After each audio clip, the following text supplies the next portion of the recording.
Welcome back to Infidelity Tales Lab. We're incredibly grateful for your support. Before we begin today's tale, tell us, which city or country are you joining us from? We love connecting with our global audience. Now, let's dive into today's story. Chapter 1, Foundations. Wade Russell wiped sweat from his brow as he examined the Victorian mansion's intricate wooden molding. His calloused fingers traced the patterns his father had taught him to recognize years ago. See that, son? That's quarter sawn oak. They don't make them like this anymore. His father's voice echoed in his memory. Mr. Russell? A feminine voice pulled him from his thoughts. I'm Sarah Morrison, the interior designer for this project. Wade turned to face a woman in her early 30s, her portfolio clutched professionally against her navy blazer. Her presence commanded attention without trying, the kind of refined confidence that came from old money and good schools. Please call me Wade, he said, extending his hand. I was just admiring the original woodwork. Your father mentioned you have some ideas about preserving it. Sarah's face lit up with genuine enthusiasm. Yes, I've been researching period-appropriate restoration techniques. I think we can save most of the original features without compromising on modern amenities. They spent the next hour walking through the mansion, their footsteps resonating through empty rooms. Sarah pointed out architectural details Wade hadn't noticed, while he explained the structural challenges they'd face. Their conversation flowed naturally, technical expertise mixing with shared appreciation for craftsmanship. Most clients want to get everything, Wade admitted, pausing in what would become a library. They see old houses as status symbols, not pieces of history. Sarah nodded, running her hand along a built-in bookshelf. I know the type. They hire me to create authentic period charm, using mass-produced replicas. She rolled her eyes. It's refreshing to work with someone who understands the value of preservation. Speaking of preservation, a deep voice called from the doorway. Frank Morrison stood there, his judicial presence softened by casual clothes and a warm smile. How about we break for lunch? I brought sandwiches from Kenny and Zook's. They settled in the future dining room, sitting on improvised seats made from construction materials. Frank unwrapped the deli paper with practiced care. So, Wade, Frank said, passing him a pastrami on rye. Tell me about that beam replacement you're planning for the master bedroom. Dad, Sarah protested, it's lunch. Can we talk about something besides construction? Frank raised an eyebrow. You seemed pretty interested in construction details a few minutes ago. Wade watched their interaction with interest. Despite their obvious wealth, there was none of the artificial formality he'd encountered with other high-end clients. Frank treated his workers with respect, learning their names and asking about their families. Your father used to work construction, didn't he? Frank asked, his tone careful. Wade nodded, swallowing a bite of sandwich. 25 years with Miller and Sons. He taught me everything I know about old houses. Used to? Sarah asked softly. He died when I was 17. Industrial accident. Wade met Frank's eyes. The company had been cutting corners on safety equipment. After that, I promised myself I'd never put profit before worker safety. Frank's expression shifted subtly. Recognition, respect. That's why you have those extra safety protocols in your contracts. I wondered about that. The conversation drifted to lighter topics. Sarah shared stories about difficult clients, making Wade laugh with her spot-on impressions. Frank reminisced about the house's history, painting pictures of past residents with a judge's attention to detail. Over the next few months, these lunch breaks became a ritual. Wade found himself looking forward to Frank's visits, the older man's wisdom and dry humor reminding him of his own father. Sarah started bringing coffee from the fancy shop near her office, remembering how each crew member took theirs. One afternoon, Wade overheard two of his workers talking as they stripped old wallpaper. Never worked for anyone like Russell before, Mike said, carefully removing a stubborn section. Most bosses wouldn't spend extra on these safety harnesses. Ray nodded, adjusting his protective glasses. Did you see him turn down that high-rise project last month? Thompson offered him serious money, but Wade wouldn't budge on using non-union labor. My last boss would have jumped at that deal, Mike replied, then pocketed the difference on materials. That's why he's your last boss, Ray said firmly. Wade's different. He actually gives a damn. The mansion gradually transformed under their care. Sarah's design choices complemented the original architecture while subtly incorporating modern comforts. She spent hours researching period-appropriate materials, often consulting Wade about their practical applications. Their professional relationship shifted imperceptibly. Wade found reasons to visit her office with questions about design details. Sarah started arriving early to walk through the day's tasks with him, their conversations stretching beyond work. The crew noticed. Good-natured teasing circulated among the workers, but always with an undertone of approval. They'd seen how Sarah treated them with respect, bringing hot coffee during cold mornings and remembering details about their families. Frank observed the developing attraction with quiet satisfaction. He invited Wade to dinner at his downtown condo, ostensibly to discuss the project. The conversation meandered through Wade's business philosophy, his plans for growing the company, and, eventually, his intentions towards Sarah.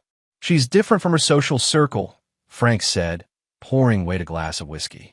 "Her mother and I divorced when she was young. I made sure she understood the value of hard work, not just inherited privilege." Wade appreciated Frank's directness. "I'm not exactly country club material, sir."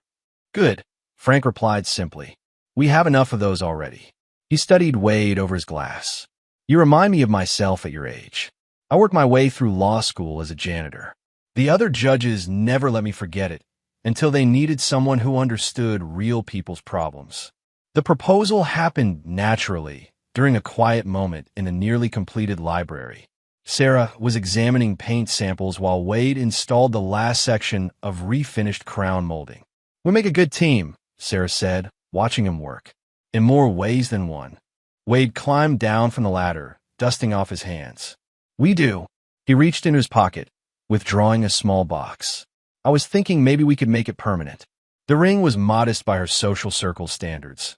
A vintage piece he'd found in an antique shop, its design echoing the mansion's architectural details. Sarah's eyes filled with tears as she recognized the thought behind it. "It's perfect," she whispered, slipping onto her finger. "Just like this house. Something old made new again, but keeping its soul intact." Their wedding was held in the mansion's gardens once restoration was complete. Wade's crew formed as groomsmen, their rented tuxedos unable to hide their proud grins. Sarah's society friends clustered together, whispering behind their programs about the unusual match. Frank's wedding speech silenced the critics. He spoke of integrity, of character built through honest work, of love that saw beyond surface appearances. "Some men," he concluded, looking directly at the whispering society crowd, "measure success by their bank accounts. Others measure it by the lives they've touched and the principles they've upheld. My new son-in-law belongs to the second category, and I couldn't be prouder to welcome him to our family." The first 2 years passed in comfortable rhythm. Wade's business grew steadily, his reputation for quality work and ethical practices attracting clients who shared his values. Sarah proved an unexpected asset, her design expertise and business connections complementing his practical skills. They developed a unique restoration philosophy, combining historical accuracy with modern functionality. Sarah joined Wade on job sites, her elegant presence contrasting with the construction environment, but her knowledge earning respect from the workers. "Watch how she handles difficult clients," Ray commented to a new hire. "Last week, some tech millionaire wanted to gut a 1920s craftsman. She spent an hour educating him about architectural history and original features. By the end, he was practically begging to do a historical restoration." Wade and Sarah began planning their own projects, identifying neglected historic properties they could restore together. Their different backgrounds proved advantageous. Wade understood the technical challenges, while Sarah navigated the social and political aspects of preservation. Everything changed with Frank's stroke. The man who had mentored Wade, who had championed their relationship, suddenly lay vulnerable in a hospital bed. The doctors were cautiously optimistic, but the recovery would be long and difficult. "He can't stay alone in his condo," Sarah insisted, pacing their living room. "He needs full-time care." Wade nodded, already calculating modifications they need for wheelchair access. The mansion has plenty of space. We can convert the ground floor guest suite. The decision to move into the mansion seemed logical, practical. Neither of them recognized it as the first crack in their foundation, the moment their carefully constructed life began to shift. Maria Santos arrived with excellent references and a calm demeanor that put Frank at ease. She treated him with dignity, understanding the frustration of a brilliant mind trapped in an uncooperative body. "Senior Judge Morrison," she said firmly on her first day, "we will work together to help you recover. But you must be patient with yourself." Frank's eyes sparked with familiar determination. He couldn't speak clearly yet, but his nod conveyed understanding. Wade recognized that look. It was the same one he'd seen in the judge's eyes during difficult cases, the quiet resolve that had earned him respect from colleagues and opponents alike. Wade divided his time between managing his business and overseeing Frank's care. He noticed Sarah's increasing absences, but attributed them to work stress. They were all adjusting to new rhythms, finding their way through changed circumstances. If he had looked closer, he might have seen the signs earlier. But Wade Russell had always believed in giving people the benefit of the doubt. It was a principle that had served him well in business and in life, until it didn't. Chapter 2. The Facade Crumbles. Maria Santos watched Sarah Morrison check her reflection in the hallway mirror, adjusting her blazer.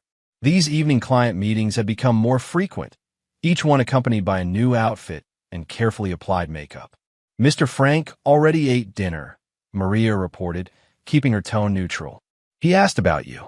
Sarah's hands faltered slightly as she applied lipstick.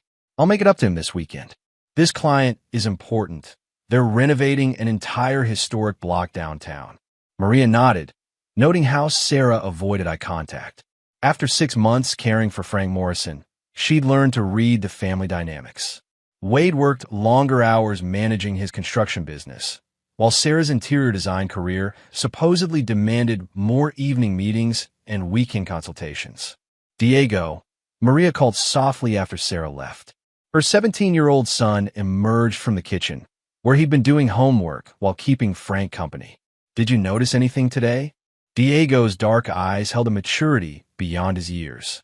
"Mr. Frank tried really hard in therapy, but he seemed sad when Mrs. Sarah said she couldn't join us for dinner again." Maria squeezed his shoulder, proud of his observation skills. Diego had started helping with Frank's physical therapy sessions, showing natural talent for patient care. More importantly, he formed a genuine bond with the former judge. "That new camera you saved up for," Maria said carefully. "Perhaps you could practice taking photos around the neighborhood. The evening light is very good for learning photography." Diego's quick smile showed he understood her subtle suggestion. "I'll start tomorrow. Maybe near that French restaurant Mrs. Sarah mentioned." The next few weeks established a pattern. Diego would do his homework at the mansion, help with Frank's therapy, then spend an hour practicing photography at strategic locations. He showed Maria his results each night, mostly architectural shots of historic buildings, but occasionally capturing something more revealing. "Look at this one, Mama," Diego said one evening, displaying his camera screen. The image showed Sarah leaving Lou Pigeon Restaurant, her hand clasped intimately with a well-dressed man's. Even in profile, Blake Thompson's features were unmistakable to anyone familiar with Portland's development community. Maria had heard Wade mention Thompson before, always with carefully controlled disapproval. The developer was known for undercutting local contractors and disregarding preservation guidelines. His luxury projects prioritized profit over craftsmanship, everything Wade Russell stood against. "Does Mr. Wade know about these client meetings?" Diego asked, his young face troubled. Maria shook her head. "It's not our place to interfere, Mijo, but keep taking your pictures. Sometimes truth needs witnesses." The revelation came during one of Frank's therapy sessions. Wade had arrived early, wanting to discuss some home modifications with Maria. Diego was helping Frank with arm exercises when Sarah's distinctive laugh drifted through the open window. Wade moved to the window, then froze. From their second-floor vantage point, the scene below was clear. Sarah and Blake Thompson engaged in an intimate embrace beside his distinctive Tesla. "I have more photos," Diego said quietly, pulling out his camera. "I'm sorry, Mr. Wade. We didn't know how to tell you." Wade's face remained composed as he examined the images.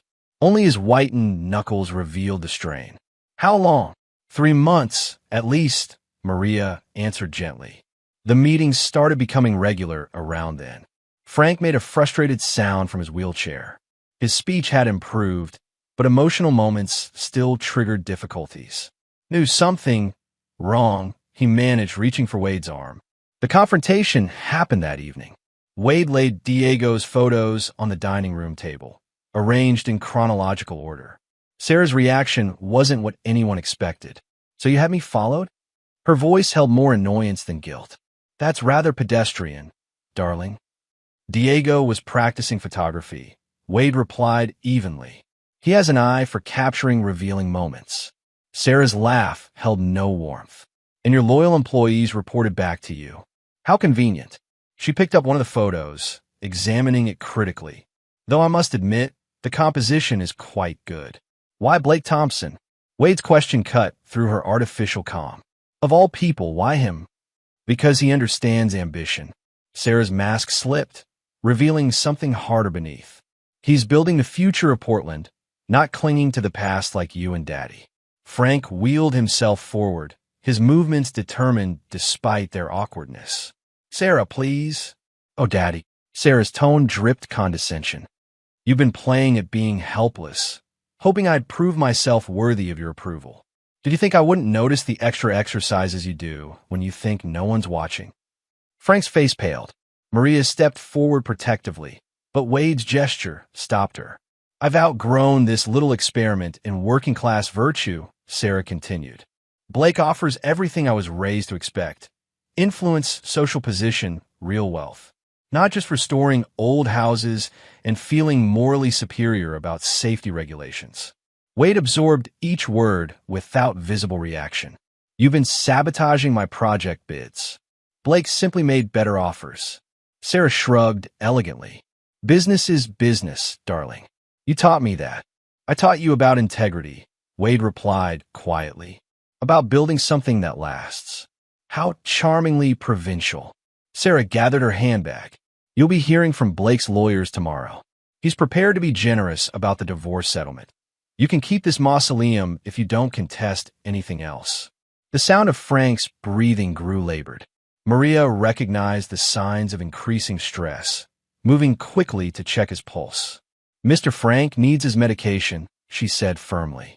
"This conversation is over." Sarah paused at the door, her expression almost pitying. "I did love you, Wade, in my way, but I was meant for more than being a contractor's wife." After she left, the house felt suddenly larger, emptier. Maria busied herself with Frank's evening routine, while Diego quietly gathered the scattered photos. "I'll stay late tonight," Maria offered, watching Wade's rigid posture with concern. "No." Wade's voice was steady. "Go home to your family. We'll be fine." He turned to Frank, whose color was slowly returning to normal. "Let's get you ready for bed, Judge. Tomorrow's another therapy day." Later that night, Wade found himself in his home office, reviewing project files with new understanding.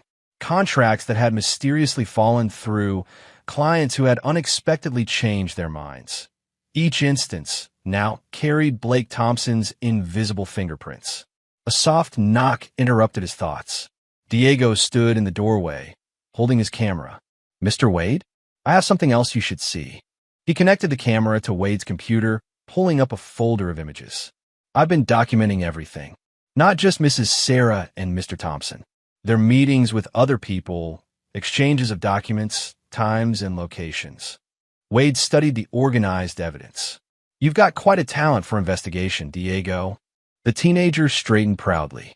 "Mr. Frank's been teaching me about gathering evidence. He says photos aren't just art, they're records of truth." Wade studied the young man with new respect.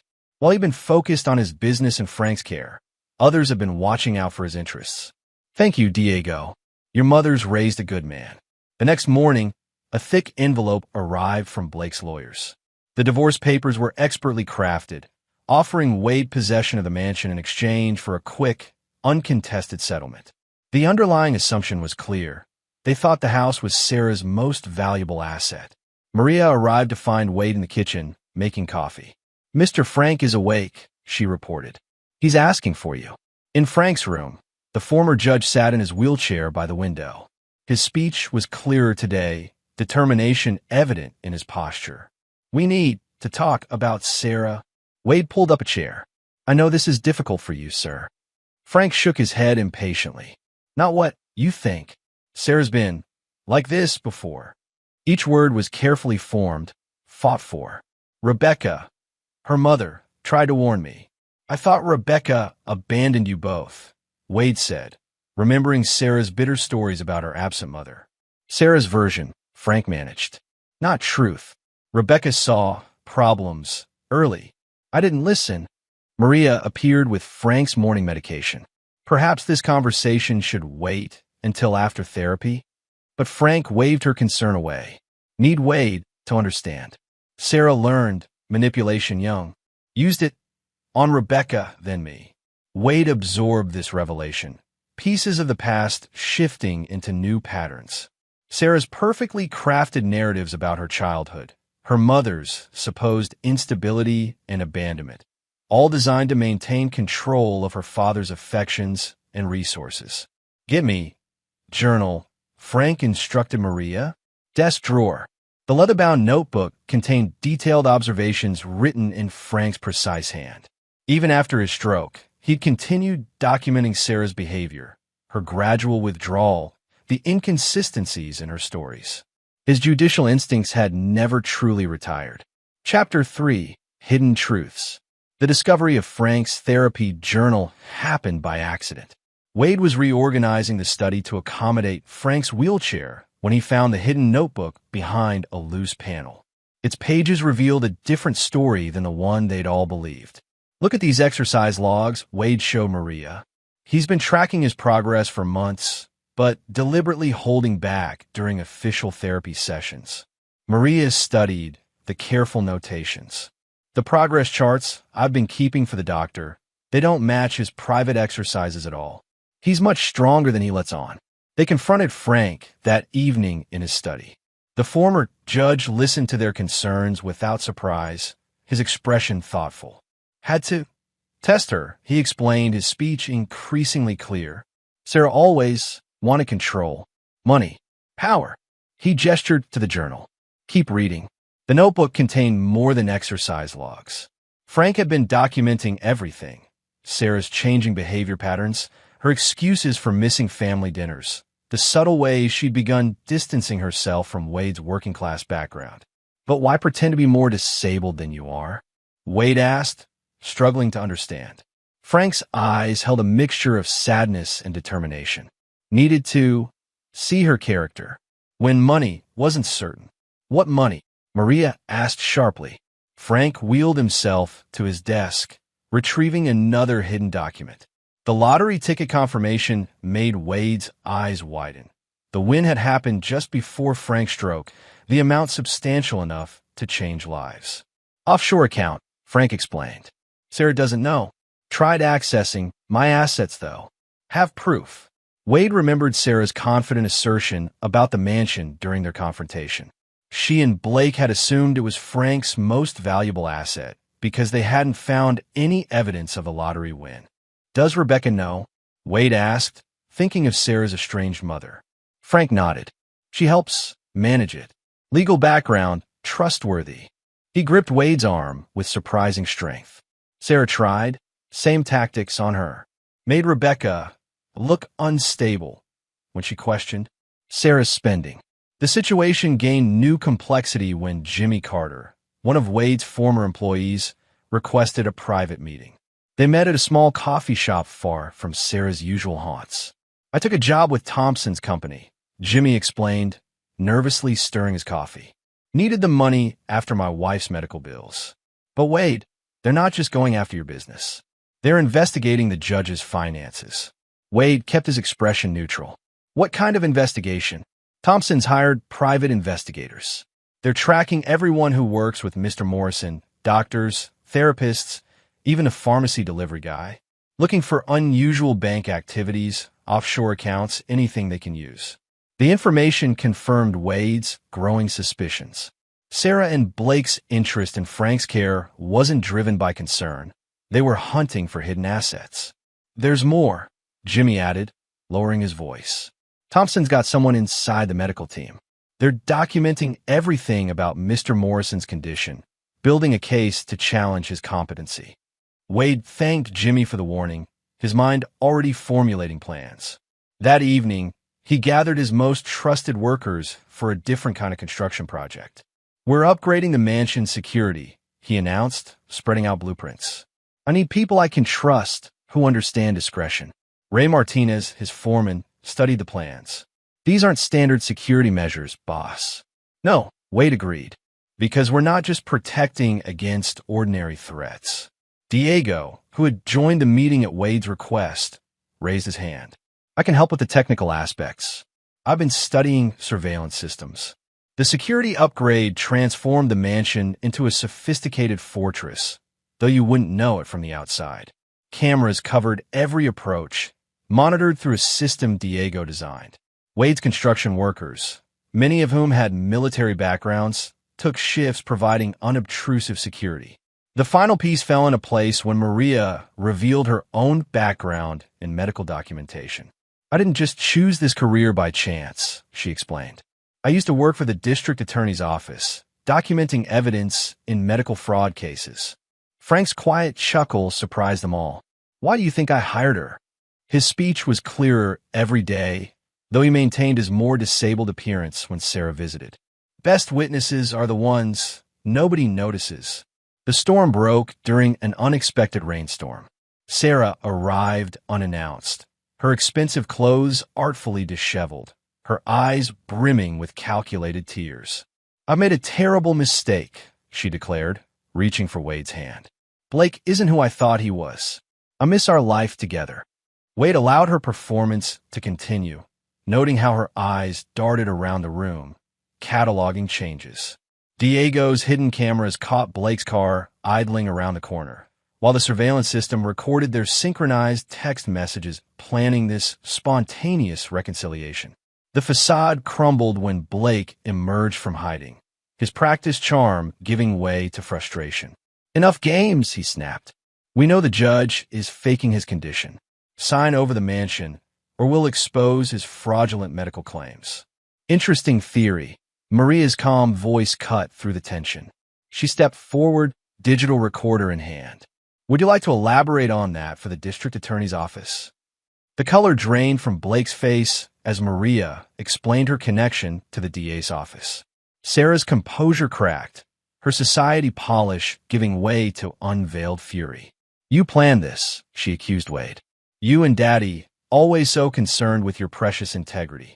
Do you know what that's worth in the real world?" "More than you'd think." Frank's strong voice startled everyone. He wheeled himself into the room, his posture straight, his speech clear and judicial. "I've been building a case, Sarah, just like the old days. Want to see my evidence?" The confrontation ended with Sarah and Blake's retreat, but their expressions promised more battles to come.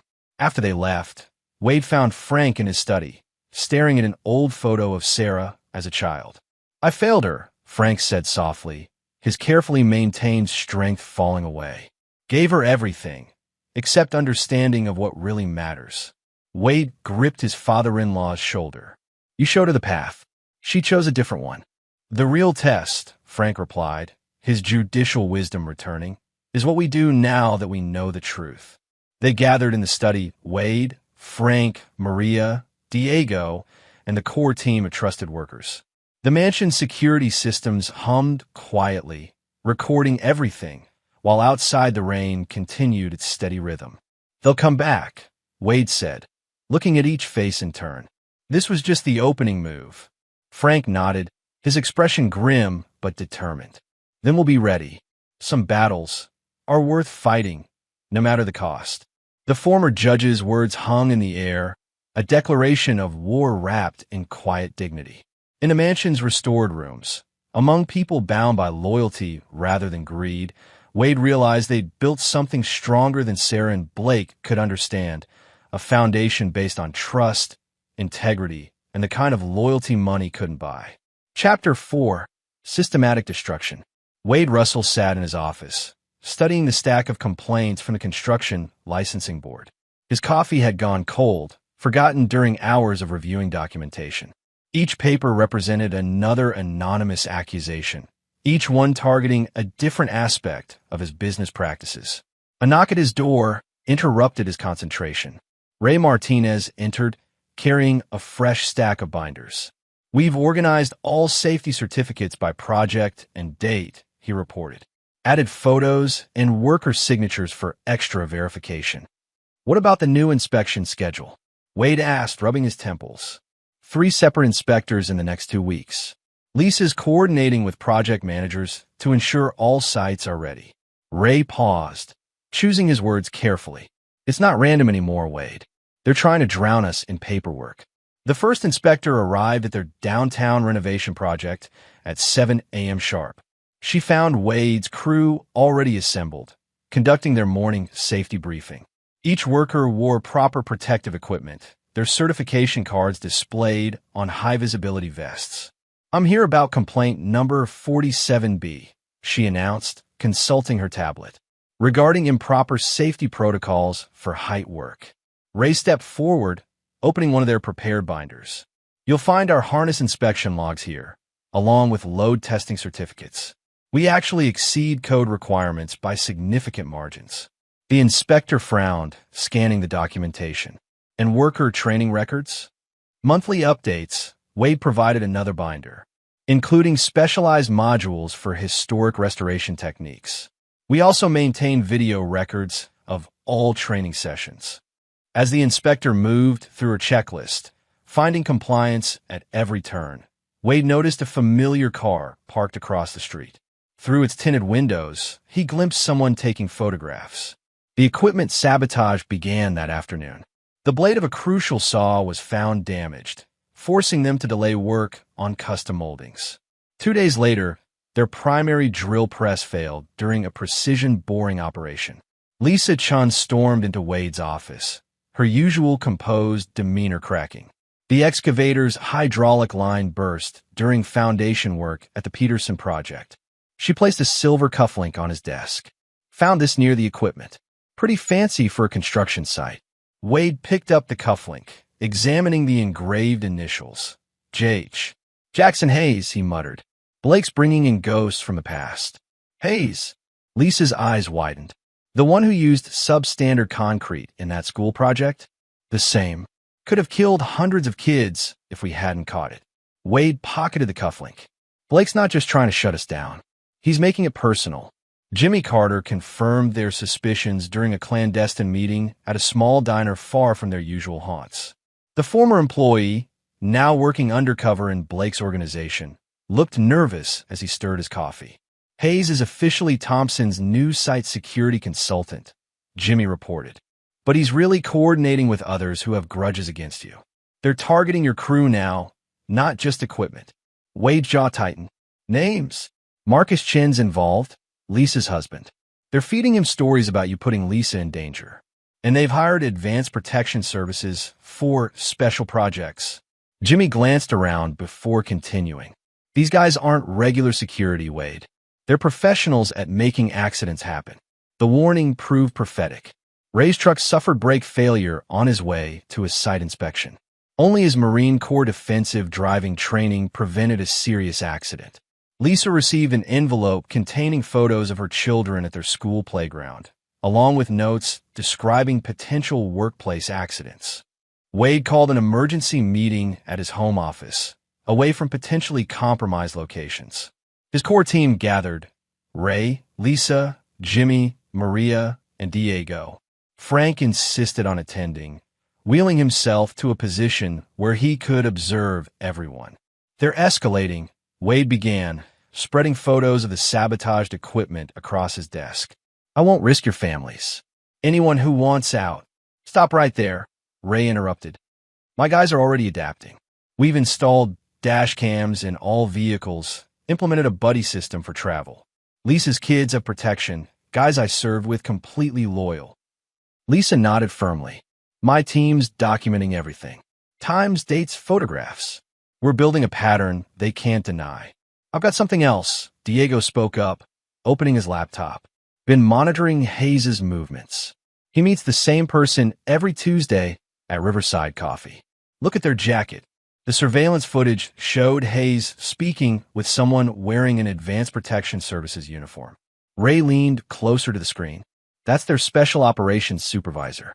They handle Thompson's sensitive security needs. They're hiring, Maria added. My cousin applied, thinking it was regular security work. The interview questions focused on handling difficult situations and maintaining client confidentiality. Frank wheeled forward, his voice stronger than usual. Classic intimidation network. Saw it during my judicial days. They hire people with specific skills, then maintain deniability through layers of contractors. The church restoration project became their proving ground. Veronica Blackwood, a wealthy client from Sarah's interior design firm, requested an urgent private meeting with Wade. Sarah's been stealing from us for years, Veronica revealed, spreading financial documents across Wade's desk. She inflates material costs, creates fake invoices, pockets the difference. That new car she's driving? Paid for with my overcharged wallpaper budget. The evidence was meticulous. Bank transfers, altered invoices, email trails showing Sarah's systematic embezzlement from her wealthy clients. Her recent luxury purchases hadn't come from Blake's generosity. She'd built her own slush fund through years of careful fraud. Why come forward now? Wade asked, studying the documents. Veronica's perfectly manicured nails tapped the church restoration plans. Because they're planning something bigger. I overheard Sarah and Blake discussing the project. They've already arranged for the Historical Preservation Board to reject your permits, citing structural concerns. Wade used this intelligence to set an elaborate trap. His team quietly reinforced all scaffolding, installed hidden cameras, and documented every safety measure. Then they waited. Hayes arrived at night, just as predicted. Instead of confronting him directly, Wade orchestrated a different kind of demonstration. The next morning, he hosted a special safety inspection for city officials, showcasing the extra security measures coincidentally installed exactly where Hayes had targeted. These reinforced connection points, Wade explained to the impressed inspectors, represent our commitment to preserving historical architecture safely. Each one is monitored electronically, with real-time stress analysis. Hayes watched from across the street, his frustration visible. That night, Diego's cameras caught him attempting to break into the site office. The police response was immediate, triggered by silent alarms Wade had installed. Found these in his pocket, the arresting officer displayed a set of master keys to the church, along with some interesting notes about scaffold weight tolerances. Wade's expression remained professional, but his voice carried steel. Document everything. We're building a case. The arrest marked a turning point. Blake's tactics had escalated from harassment to attempted murder. Wade gathered his team again, this time to plan their counterattack. We're done playing defense, he announced. Time to show them what real builders can do. Chapter 5, The Spider's Web. Marcus Reynolds' hands shook slightly as he arranged documents on Wade's desk. The former developer's expensive suit hung loose on his frame, testament to years of stress and declining fortunes. Thompson's strategy is always the same, Marcus explained, pointing to a timeline he'd created. He identifies successful businesses that won't sell, then systematically destroys them. Started with my company 5 years ago. Wade studied the familiar pattern: anonymous complaints, equipment failures, worker intimidation. You were his partner? Until I questioned some insurance claims. Marcus's laugh held no humor. Within months, I faced fraud charges. Evidence appeared from nowhere. Witnesses changed their stories. Lost everything: company, reputation, family. The implications for Wade's business became clearer as Marcus detailed Blake's tactics. Local suppliers who stayed loyal to Wade faced increasing regulatory pressure. Mike's Lumber, a family-owned business that had supplied Wade for years, suddenly faced multiple government investigations. They're isolating you, Marcus explained. Cut off your supply chain. Force you to use Thompson's vendors. That's when the real corruption starts. Inflated prices, substandard materials, kickback schemes. The attack on Maria happened on a Tuesday evening. She was walking to her car in the mansion's parking lot when a man in workout clothes approached, asking for directions. The attack was professional, designed to look like a random robbery. What the assailant didn't know was that Diego had upgraded the security cameras with military-grade night vision. The footage caught everything, including the distinctive Advanced Protection Services training techniques. Sophia Reeves, Marcus's former sister-in-law, reviewed the footage with practiced eyes. Her military intelligence background picked up details others missed. That's not standard security training, she noted, freezing the frame. Those are specialized intimidation techniques. Watch how he positions himself, meant to cause pain without leaving obvious bruises. Frank's medical difficulties intensified under his new doctor's care. Dr. Patricia Collins, recommended through Blake's medical connections, prescribed medications that left him increasingly confused and weak. Something's wrong, Maria insisted, showing Wade the latest prescription bottles. These side effects don't match anything in the medical literature. Laboratory analysis revealed the truth. The medications had been deliberately mislabeled. The discovery led them to Dr. Amanda Hayes, Jackson's wife, who had been manipulating Frank's treatment plan through her position on the hospital's pharmacy board. Sarah's social campaign proved equally calculated. She cultivated relationships with the wives of Wade's employees, hosting intimate tea parties where she shared concerns about workplace safety and financial stability. Lisa Chun felt the impact directly. Her husband, Michael, influenced by Sarah's carefully planted suggestions, threatened to take their children and leave. She showed me proof, Michael accused, waving photographs of construction sites. Said Wade's covering up accidents, putting Lisa in dangerous situations. There are hospital records. The situation came to a head during a dinner Frank hosted for Wade's employees and their families. Despite his medication-induced difficulties, the former judge commanded attention as he addressed the gathered group. I've watched this company grow, Frank began, his voice growing stronger with each word. Seeing how Wade places your safety above profit. Now, let me show you how truth can be twisted into lies. Rebecca Morrison's appearance shocked the room into silence. Sarah's mother stepped forward, her elegant posture belying years of pain. I didn't abandon my family, she stated clearly. I was pushed out after discovering inappropriate messages between my teenage daughter and an older man, Blake Thompson. The evidence she presented went beyond memories. Photographs from Sarah's college years showed her at charity events with Blake. Their current affair wasn't spontaneous. It was the culmination of a long-term plan. They targeted wealthy families, Rebecca explained, her voice steady. Sarah would befriend their children, learn family secrets. Blake would use that information in his business dealings. When I tried to intervene, Sarah convinced Frank I was mentally unstable. Wade's investigation uncovered deeper connections. Blake specialized in acquiring properties from families facing personal crises. Sarah's design firm often worked with these same families, gaining intimate knowledge of their finances and vulnerabilities. Watch the timing, Marcus pointed out, spreading transaction records across the table. Sarah begins working with a family. Within months, they face unexpected problems. Then Blake appears offering to help by buying their properties at discount prices. The web extended into medical records. Dr. Amanda Hayes had received referrals from Sarah's firm, specifically for wealthy clients who later faced health crises that forced property sales. It's a sophisticated operation, Sophia concluded, connecting threads on their evidence board. Sarah identifies targets and gathers intelligence. Blake provides the business infrastructure and political connections.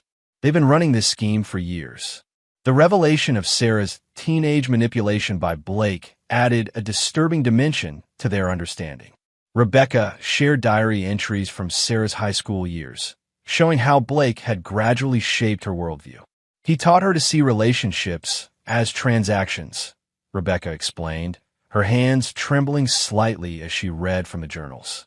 People became assets to be managed or obstacles to be removed. I watched my daughter disappear into his influence, unable to stop it. The scope of their operation stunned even Wade. Blake and Sarah hadn't just built a real estate empire. They'd created a sophisticated network of corruption, using intimate knowledge of their victims' lives to maximize pressure points. Frank, reviewing the evidence with his old judicial thoroughness, recognized patterns from cases he'd handled. They prey on trust, he observed. Use people's basic decency against them. But that's also their weakness. Wade gathered his team, the loyal workers, the vigilant allies, the determined investigators. They had uncovered the spider's web. Now it was time to tear it down. Chapter 6, Counterstrikes. Wade's counterattack began. Using his deep construction knowledge, he identified critical flaws in Blake's developments. Nothing immediately dangerous, but guaranteed to require expensive repairs. Water intrusion behind improperly sealed walls. Ray explained to housing inspectors. Settlement issues from rush foundation work. All documented in these site photos. The complaints came from multiple sources, concerned citizens, industry watchdogs, former employees. Each focused on different properties, making the pattern untraceable to Wade's team. Diego's technical skills proved invaluable. He developed software tracking Blake's project bids, allowing Wade's network of allied contractors to consistently underbid him by small margins. We're not just competing on price, Lisa explained during a strategy meeting. Each bid includes detailed quality comparisons, proving you can maintain standards and still make profit. The pressure forced Blake to cut corners more obviously. Safety violations accumulated. Workers' compensation claims increased. His once reliable subcontractors began looking elsewhere for work. Lisa Chin's discovery of Blake's shell corporations opened new avenues of attack. Environmental advocacy groups received anonymous documentation of properties with toxic cleanup violations. These shell companies, Marcus examined the corporate registrations. They're registered in tax havens. But the ownership trails lead back to Thompson's primary holding company. The situation escalated when Viktor Petrov, a legitimate Russian businessman, discovered Blake had been using his reputation to attract investors. Wade's team presented evidence of how Blake had misrepresented their connection. My reputation, Petrov stated during a private meeting, was built through decades of legitimate business. I did not appreciate thieves using my name. Sarah's design firm faced its own crisis. Veronica Blackwood strategically shared information about Sarah's embezzlement among Portland's social elite. Clients began auditing their accounts, finding consistent discrepancies. She tried blaming her employees, Veronica reported. But they had protected themselves, kept records of her instructions, saved texts and emails about altered invoices. Frank's health stabilized once his medication was corrected. Working with Rebecca, now an experienced paralegal, he documented Sarah's history of manipulation and Blake's involvement. The pattern started in high school, Rebecca explained, sharing journals from Sarah's teenage years. She learned to isolate people from their support systems, just as Blake had done to her. Then she'd leverage their vulnerabilities. Catherine Thompson, Blake's estranged sister, provided the final piece. Wade offered her a position managing his company's finances, gaining access to years of documented fraud. Blake stole my inheritance, Catherine explained, her bitterness evident. Used legal tricks our parents never understood. I've been gathering evidence ever since. The attempted hostile takeover of Wade's company failed spectacularly. His employees, suppliers, and clients presented a united front against Blake's pressures. Frank's public interview, his first since the stroke, delivered a crucial blow. He detailed Blake's history of elder abuse and fraud, his judicial authority lending weight to each accusation. Some people, he concluded, looking directly into the cameras, mistake wealth for worth. They build empires on broken trust and stolen dreams. But true value lies in integrity, in standing firm when corruption calls. The confrontation at the city council meeting marked a crucial turning point. Blake arrived expecting his usual smooth performance. Instead, He faced a coordinated presentation of evidence from multiple sources. Mr. Thompson's developments show a pattern, Wade demonstrated, displaying structural reports from independent engineers. Cutting corners, using substandard materials, rushing inspections. Each project starts strong, then deteriorates within months of completion. Blake maintained his composure until Wade revealed the connection between failed projects and Sarah's design clients. Ms. Morrison's firm handled interior design for these properties. Each client later reported significant financial losses. "This is slander," Blake interrupted, rising from his seat. "You're just bitter about your wife choosing someone more successful." "Success built on fraud isn't success, Blake," Wade replied calmly. "Ask your sister Catherine about that." The mention of his sister cracked Blake's facade. "Leave her out of this, Russell. You have no idea what you're dealing with." "Actually, I do." Wade nodded to Catherine, who entered the chamber carrying financial records. "Your sister's been documenting your schemes for years. Want to explain these offshore accounts to the council?" Blake's public threat, "You'll regret this interference, Russell," was captured by multiple cameras. The footage spread quickly through Portland's business community, damaging his carefully cultivated image of respectability. Back at the mansion, Wade's team analyzed the shifting dynamics. Sophia reviewed security protocols while Diego monitored surveillance feeds. Maria reported subtle improvements in Frank's condition now that his medication was correct. "They've lost their cloak of legitimacy," Marcus observed, updating their evidence boards. Blake's investors are asking questions about project delays and cost overruns. "Sarah's clients are comparing notes too," Veronica added. 3 more families discovered fraudulent charges this week. They're preparing a joint legal complaint. Catherine's financial records proved devastating. She meticulously documented Blake's methods of hiding assets and manipulating property values. "He thought I was too broken after he stole my inheritance to fight back," she explained. "Never understood that some things matter more than money." The attempted hostile takeover showed their desperation. Blake tried leveraging his banking connections to force a sale of Wade's company, but the united response from employees, suppliers, and clients thwarted his plans. Frank's televised interview delivered the final blow to their public image. Speaking with the authority of his judicial years, he detailed the pattern of elder abuse and fraud. His clear speech and sharp mind contradicted their claims about his mental decline. "I've seen corruption wear many masks," Frank stated, his voice strong. "But it always follows the same pattern, using people's trust against them, turning relationships into weapons. Blake Thompson and my daughter didn't just steal money. They stole faith in human decency." The interview's impact rippled through Portland's business community. Blake's investors demanded audits. Construction permits faced renewed scrutiny. Sarah's wealthy clients distanced themselves publicly. Yet Wade noticed something concerning in their opponents' reactions. Instead of retreating, Blake and Sarah appeared almost calm. Their last encounter at a charity gala carried undertones of suppressed victory. "Careful," Sophia warned, reviewing security footage. "That's not defeat in their eyes. That's anticipation." Wade called an emergency strategy session. His core team gathered in Frank's study. Ray with his military experience, Lisa's project management skills, Diego's technical expertise, and Maria's patient observations. "They're planning something big," Wade concluded. "All this public pressure, they're not fighting it like we'd expect. Because they want us focused on the business angle," Frank interjected, "while they prepare something else entirely." The mansion's security systems had been upgraded again.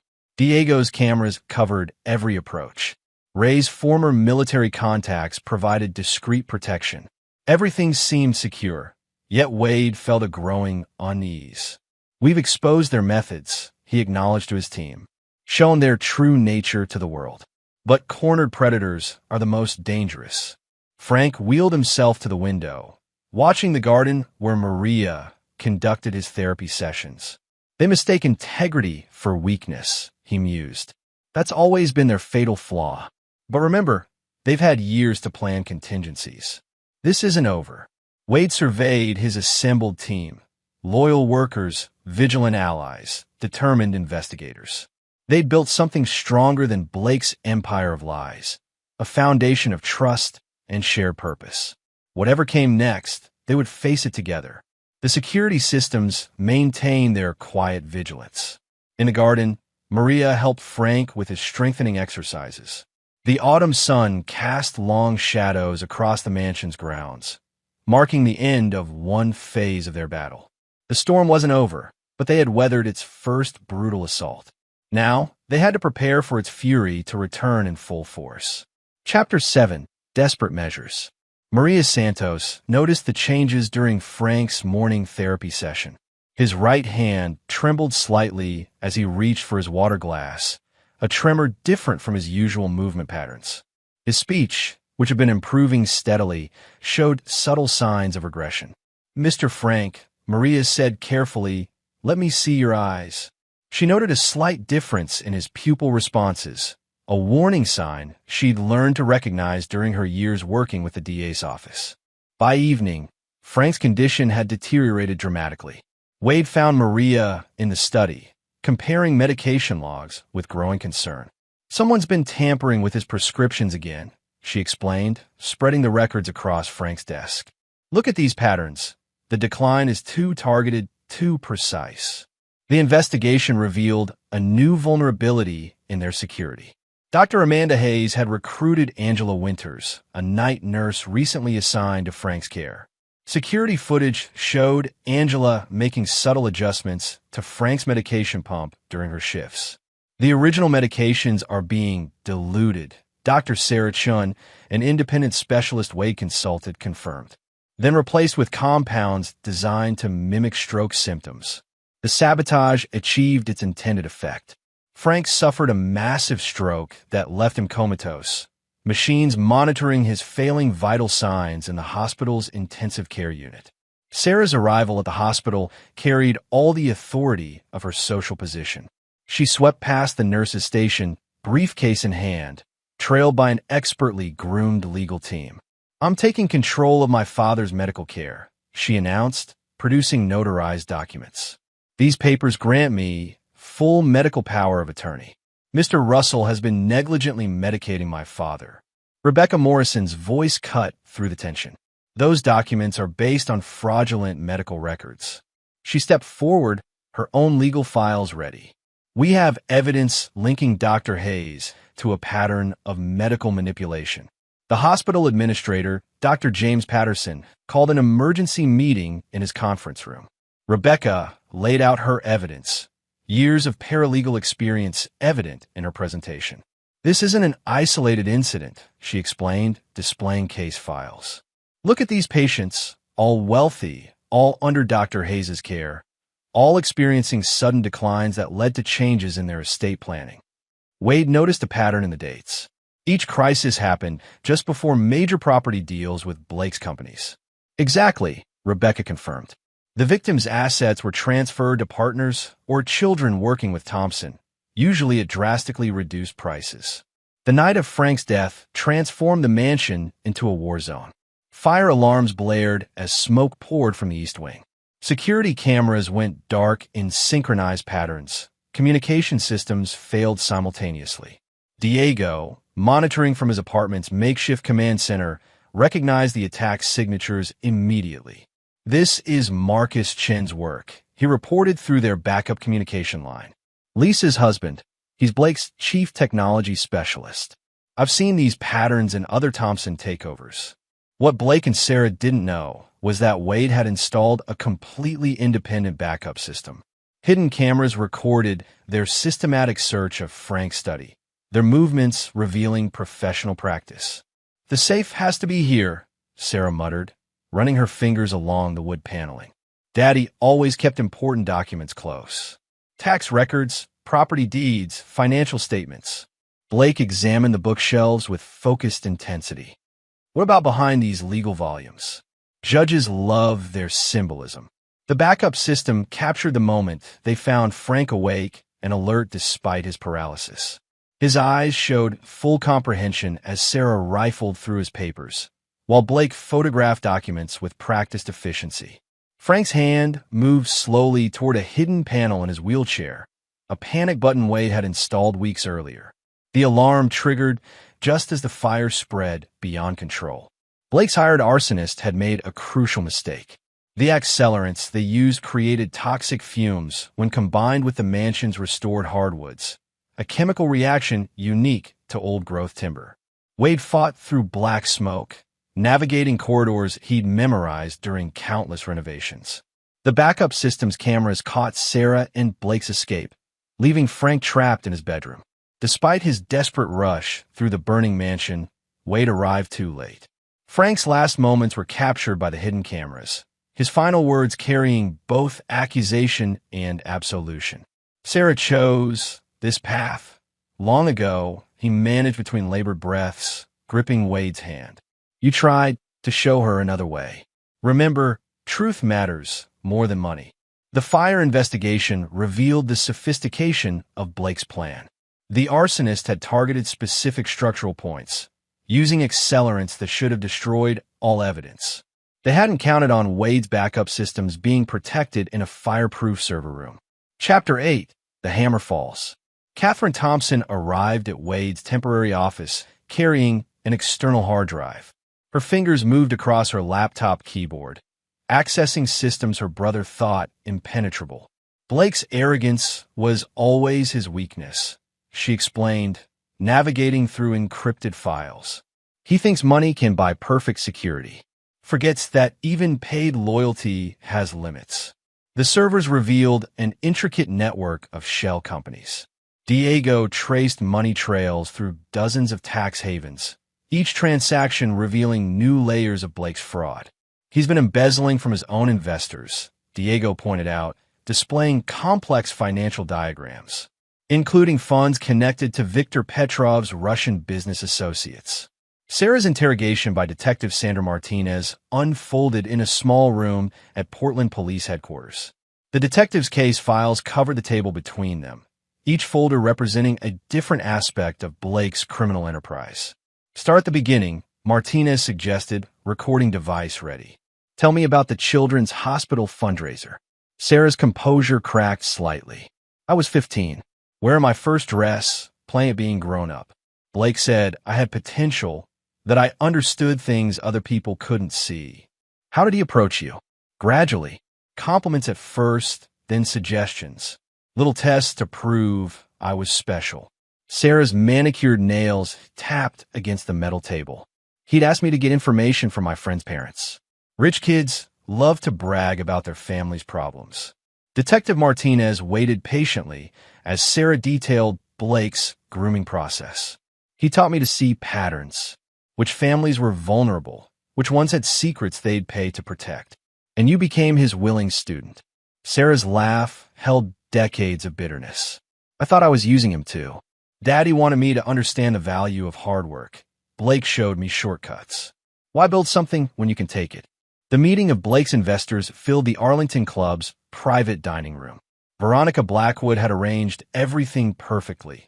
The lighting subtle, the service discreet, the atmosphere conducive to serious discussion. Wade's presentation was methodical. Digital displays showed money trails through shell companies while Diego demonstrated how investor funds had been diverted into Blake's private accounts. Viktor Petrov's presence dominated the room. The legitimate businessman had built his reputation through decades of careful relationships. His voice, when he finally spoke, carried quiet menace. In Russia, he stated, setting down his water glass, business reputation is built on trust. Breaking that trust has traditional consequences. The investigation into Frank's death opened new avenues of prosecution. Dr. Hayes' scheme of manipulating diagnoses allowed Blake's associates to control estate planning. Lisa Chun discovered the full scope of her husband Marcus's involvement. He created an algorithm, Lisa explained to federal prosecutors. It searched medical records for specific combinations, wealthy patients, complex health issues, family conflicts, anything that made them vulnerable to manipulation. Wade's counterattack moved. Ray Martinez led teams documenting safety violations in Blake's properties. Their evidence, combined with Catherine's financial records, triggered multiple federal investigations. Jackson Hayes broke under questioning. His confession to federal prosecutors revealed decades of systematic corruption. Thompson had it down to a science, Hayes admitted. First, identify targets who wouldn't sell. Then create problems, accidents, threats, property damage. Make them desperate enough to deal. If that didn't work, he paused, looking at his hands. Some accidents were meant to be permanent. The scale of Blake's operations exceeded everyone's expectations. His manipulation of property values extended throughout the Pacific Northwest, creating artificial market conditions that forced sales at devastating discounts. Chapter 9. Justice and Legacy. Portland's courthouse reached capacity hours before the trial began. News cameras crowded the steps as Sarah took the stand, her prison jumpsuit a stark contrast to her former wardrobe. "Blake taught me to read people," she testified, her voice carrying to the packed gallery. "Find their weaknesses, their pressure points." Parents worried about sick children, businessmen hiding affairs, families with addiction issues. They all had secrets worth exploiting. Rebecca's testimony provided crucial context. "I watched my daughter change," she told the jury. "The light in her eyes became calculating. When I found messages between her and Blake, I tried to intervene. She convinced Frank I was unstable, jealous of her success." The courtroom fell silent as Frank's final recording played. His voice, though weakened, carried judicial authority one last time. "My daughter learned the wrong lessons," he stated. "Saw power as proof of worth. But true strength lies in how we help others, not how we control them." Wade's testimony focused on Frank's hidden generosity. He presented ledgers found in the judge's study, detailing years of anonymous support for struggling families. Even after his stroke, Wade explained, Frank was planning ways to help others. The last entry in his journal outlined a program for helping victims of financial fraud rebuild their lives. The verdicts reshaped Portland's business community. Blake received multiple life sentences. Sarah's cooperation earned consideration, but her sentence still ensured years of imprisonment. Dr. Hayes and Marcus Chun faced extensive criminal charges. Jackson Hayes' testimony led to investigations of similar schemes across multiple states, revealing a national pattern of corruption. The mansion's transformation honored Frank's principles. The Frank Morrison Center for Justice opened its doors 6 months after the trial. Maria Santos, as director, established programs supporting victims of financial fraud. Diego's cybersecurity division developed software identifying patterns of predatory business practices. Lisa Chun, fully cleared of connection to her husband's crimes, created training programs teaching ethical business practices. Rebecca Morrison found healing in establishing a foundation helping young people vulnerable to manipulation. Veronica Blackwood's social connections proved invaluable in raising awareness and funds. Catherine Thompson brought transparent financial management to the center, ensuring every dollar served its intended purpose. The Russian investors, impressed by Wade's integrity, hired his company to audit their other construction investments. Wade developed partnerships with local contractors, creating a network committed to ethical building practices. Ray Martinez's training program gave disadvantaged youth paths to legitimate success through construction skills. Viktor Petrov's whistleblower protection fund supported victims coming forward across the country. Their testimonies exposed dozens of corrupt developers, preventing countless families from falling victim to similar schemes. The scholarship Wade established in Sarah's name served as both warning and hope. Supporting students studying criminal justice and fraud prevention, it reminded future generations that character outlasts wealth. Sarah's letter from prison arrived unexpectedly. "I remember that first charity event," she wrote. "The dress Daddy bought me. How grown up I felt. Blake noticed me when none of the other adults did. Said I had a gift for understanding people's hidden desires." Wade shared the letter with Rebecca, opening the door for careful reconciliation between mother and daughter. Professional counselors guided their healing process, acknowledging both the manipulation Sarah had suffered and the choices she had made. The mansion's gardens became a place of reflection. The memorial wall, listed names of fraud victims who found justice through the Morrison Center. Wade often sat there with Frank's favorite books, their wisdom offering guidance for the battles ahead. The fortune that sparked the tragedy was gone, distributed to those who needed it most. But Wade had built something more lasting, a community dedicated to preventing others from facing similar destruction.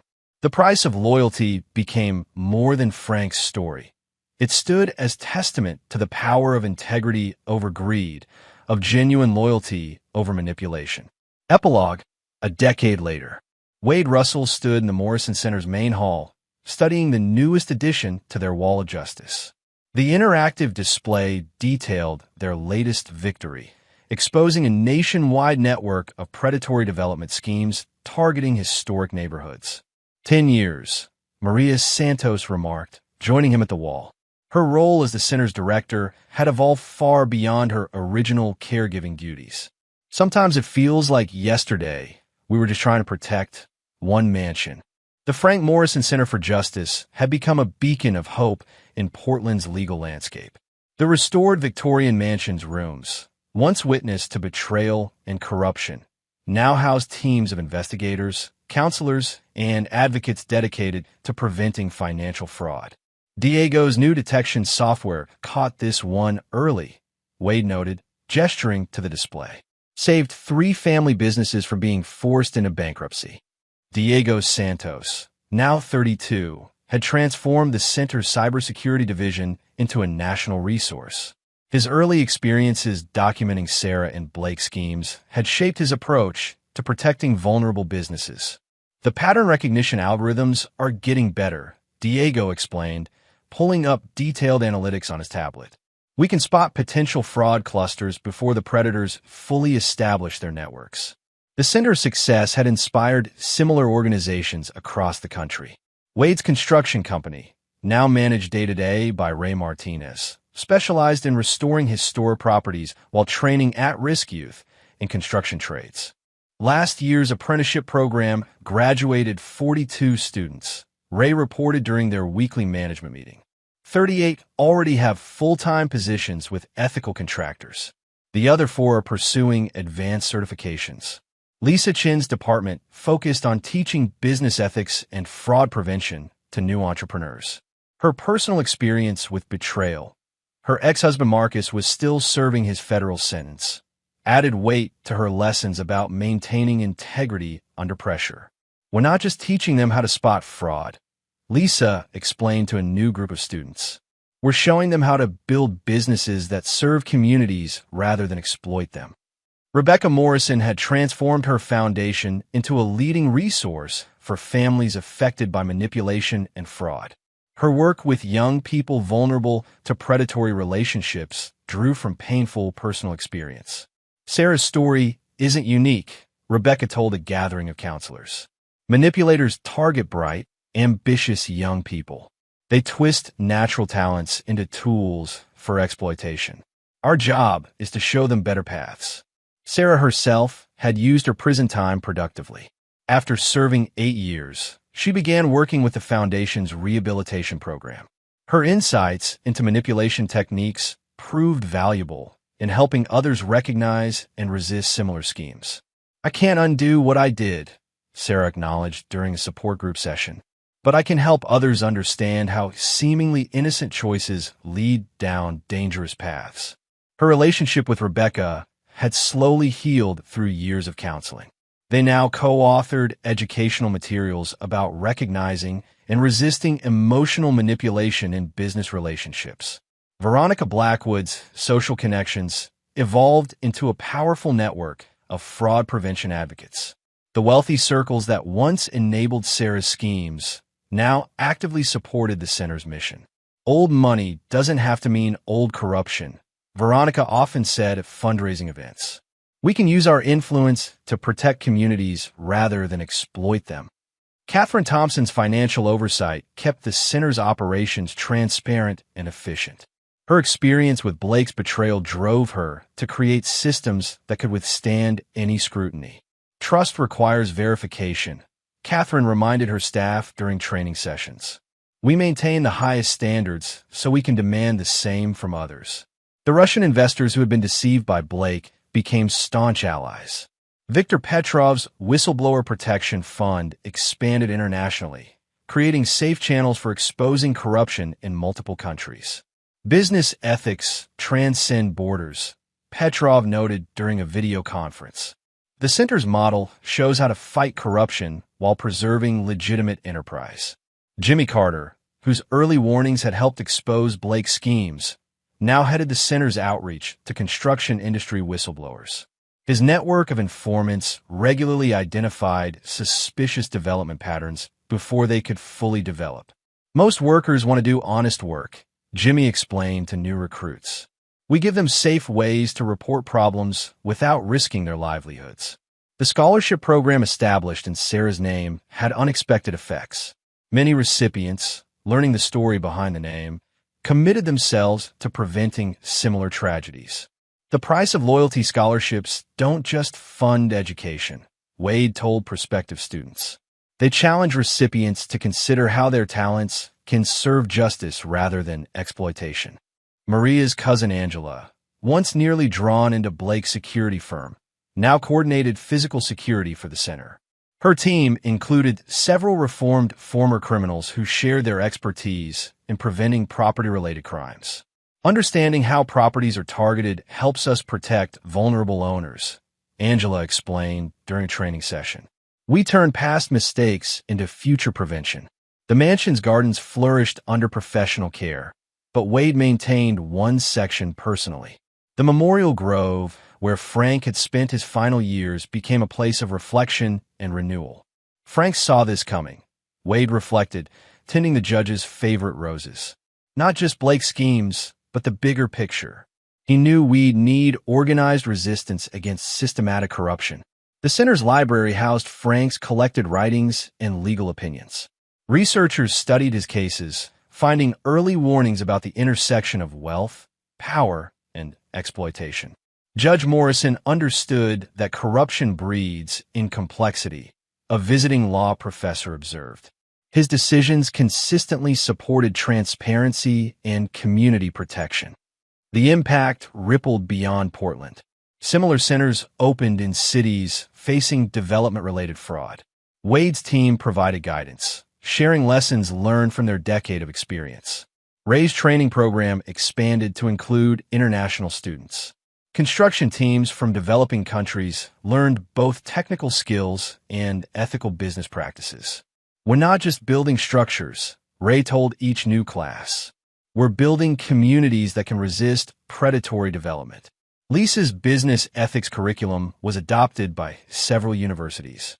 Her case studies, drawn from the center's experiences, helped future business leaders recognize manipulation tactics. Ethics isn't abstract theory, Lisa emphasized in her lectures. It's practical protection against sophisticated predators. Diego's security systems evolved into industry standards. His software helped multiple agencies identify and prevent fraud attempts across various sectors. Technology amplifies intention, Diego often said. It can enable either corruption or protection. The choice lies in how we use it. The center's success attracted attention from powerful interests. Attempts at interference or corruption still occurred, but the systems Wade and his team had built proved resilient. We expect resistance, Wade explained to new staff members. Each attempt to undermine our work validates its importance. Rebecca's foundation expanded its focus to include educational programs about digital manipulation. Social media and cryptocurrency schemes presented new challenges for protecting vulnerable people. The methods evolve, Rebecca noted during a board meeting, but the basic psychology remains. Predators still exploit trust and ambition. Sarah's rehabilitation work extended to helping other imprisoned white-collar criminals recognize their impacts on communities. Her programs had an unusually high success rate in preventing recidivism. Understanding the human cost changes people, Sarah observed. Numbers on spreadsheets become real families, real lives affected. The scholarship program's alumni formed a network of fraud prevention professionals. They shared resources and insights, creating an evolving knowledge base of protection strategies. Each generation faces new challenges, Wade told a gathering of scholarship recipients. But the fundamental choice between integrity and exploitation remains constant. The center's archives grew to include thousands of cases, each documenting different aspects of predatory behavior. Researchers used this database to identify emerging threats and develop countermeasures. Pattern recognition is crucial, Diego explained to visiting cybersecurity experts. Predators may modify their methods, but their underlying strategies remain similar. The mansion itself became a symbol of resilience. Its restored architecture demonstrated how preservation and progress could coexist, while its new purpose showed how past wounds could transform into future protection. This building embodies our mission, Maria told visitor groups. It stands as testament to the power of turning betrayal into benefit for others. Wade's construction company maintained its high standards, often working at reduced rates to help vulnerable property owners maintain their historic buildings. Protecting architectural heritage means protecting communities, Wade explained to his project managers. Every preserved building represents a family or business anchored against displacement. The center's influence extended into policymaking. Their documented successes led to stronger regulations against predatory development practices in multiple jurisdictions. Change happens through persistent effort, Wade reflected during a strategy session. Each small victory builds towards systemic transformation. Frank's legacy lived on through the center's daily work. His principles of justice and community protection guided each new initiative and program. We honor Judge Morrison not just by remembering, Wade told each incoming class of staff members, but by extending his work into new areas of need. The Price of Loyalty story became required reading in business ethics courses. Students analyzed how personal choices shaped larger patterns of corruption or protection. Understanding motivation is crucial, Lisa explained in her seminars. People rarely start with intentional corruption. They slide into it through small compromises.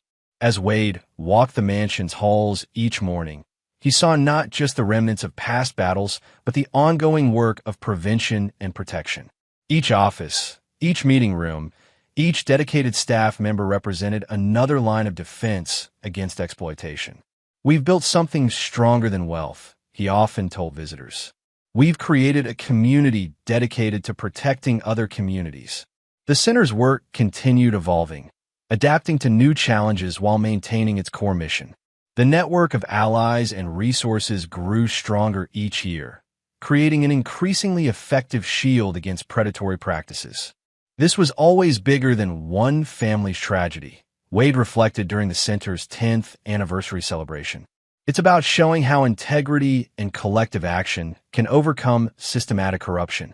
The future held new challenges, but the foundation built through years of dedicated work proved solid. The Price of Loyalty transformed from a cautionary tale into an ongoing mission, protecting future generations from the manipulation and exploitation that had claimed so many in the past. And there you have it. Another story comes to an end. What did you think? I'd love to hear your thoughts in the comments below. If you enjoy this story, consider joining our community by subscribing. It means the world to us. For more stories like this one, check out the recommended videos on screen, and I'll see you there.